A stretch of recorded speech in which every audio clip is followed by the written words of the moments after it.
আমি স্নেহা, আর আপনারা এই মুহূর্তে দেখছেন বাস্তব নিউজ। বিস্তারিত খবরটি জানতে সম্পূর্ণ ভিডিওটি দেখুন। ধন্যবাদ।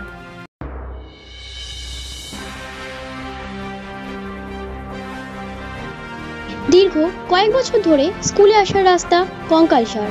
স্কুলে উপস্থিতির সংখ্যাও ক্রমশ কমছে। দক্ষিণ 24 পরগনা জেলার পাথরপ্রতিমা ব্লকের রামগঙ্গা এলাকার গোবিন্দপুর প্রাথমিক বিদ্যালয়ে আসতে গেলে স্কুলের ছাত্রছাত্রী থেকে অভিভাবক সকলেই রাস্তা দেখে আটকে উঠছেন। রাস্তার এই বেহাল দশা দীর্ঘ 4 থেকে 5 বছর ধরে একই রয়েছে। আর এই রাস্তার কারণেই স্কুলে উপস্থিতির সংখ্যাও ক্রমশ কমছে বলে দাবি অভিভাবক থেকে প্রধান শিক্ষক সকলেরই। উল্লেখ্য, এই গোবিন্দপুর থেকে ধ্রুববাজার যেতে প্রায় 2 কিলোমিটার রাস্তার মাঝে ইট বেপাত্তা হয়ে গিয়েছে। স্কুলের ছাত্রছাত্রীদের মহেন্দ্রপুর হাই স্কুল, দক্ষিণ গোবিন্দপুর প্রাথমিক স্কুল যেতে গেলে রাস্তায় সাইকেল ঠেলে নিয়ে যেতে হয়। বারবার সমস্ত প্রশাসনকে বলা সত্ত্বেও কোনো সুরাহা মেলেনি। রাস্তা তৈরির দাবি স্কুলের ছাত্রছাত্রী থেকে অভিভাবক, শিক্ষক শিক্ষিকা সকলেরই। আর আপনারা সেই ছবি সরাসরি দেখছেন শুধুমাত্র বাস্তব নিউজের এই পর্দায়।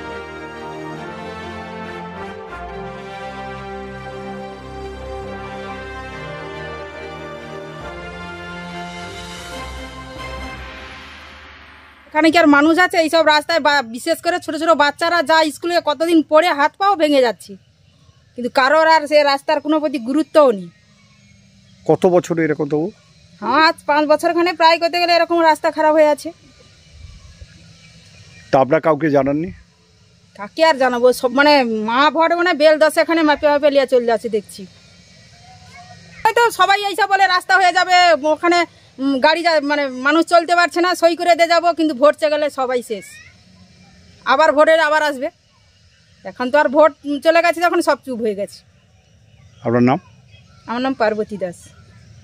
এখানে যাই এইটুকু রাস্তা কোনো প্রধান বা কোনো পঞ্চায়েত হোক মানে সে সদস্য হোক, এইটা কেউ দেখতে পাচ্ছে না। এই রাস্তাটা এইটুকু রাস্তা তো বিশেষ করে স্কুলের বাচ্চা রোজ দিন বাচ্চা পড়ে করে, মানে সেদিন আছে এর ঘরে ছেলেটা পড়ে পুরাই হাতটা ফুলে এরকম হয়েছে।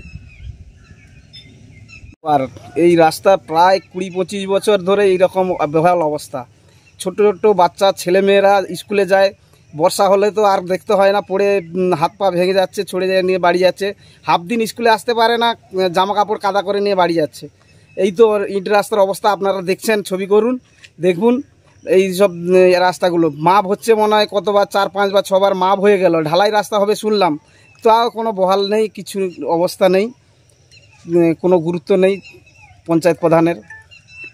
আপনার নাম? আমার নাম পিনাকি বেরা। এই রাস্তায় আমরা স্কুল যেতে পারছি না, তারপরে রাস্তায় বর্ষাকালের সমস্যা হচ্ছে, রাস্তায় একটাও ইট নেই। তারপরে আমরা বলেছিলাম, এবারে তারা কোনো ডিসিশন নিচ্ছে কি জানি না। আমরা রাস্তায় মানে আমাদের যে গ্রামের যে পঞ্চায়েত বা সদস্য তাদেরকে বলেছিলাম। এবারে আমরা রাস্তায় চলতে পারছি না, যাওয়া আসার অসুবিধা হচ্ছে।